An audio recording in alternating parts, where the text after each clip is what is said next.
Campana, kita mulai dengan Assalamualaikum warahmatullahi wabarakatuh. Edisi ini kita akan melihat tentang keberadaan Ratu Lebah Kelulut.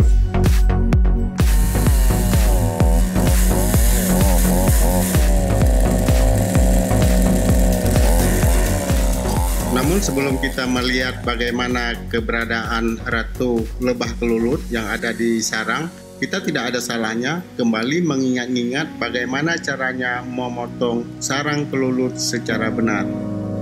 Maksudnya adalah pemotongan harus dilakukan secara tipis-tipis untuk memastikan pemotongan tidak akan merusak bekal sarang. Keberadaan sarang sangat sulit diprediksi karena tidak menampakkan ciri-ciri khusus, misalnya seberapa panjang ke atas dan seberapa panjang ke bawah. Yang nampak dalam video ini adalah pohon kapas atau pohon kapuk. Di pohon inilah sarang lebah kelulut berada. Dalam pemeriksaan kondisi sarang, kita sempat melihat dan sempat merekam kemunculan Ratu Lebah Kelulut.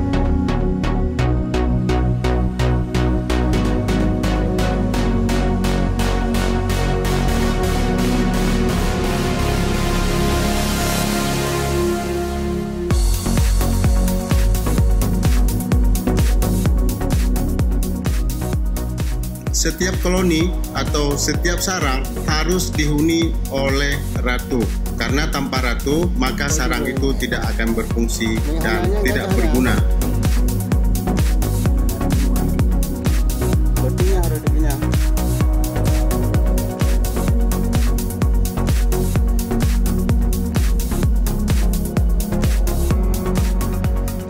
Inilah bentuk Ratu Lebah Kelulut.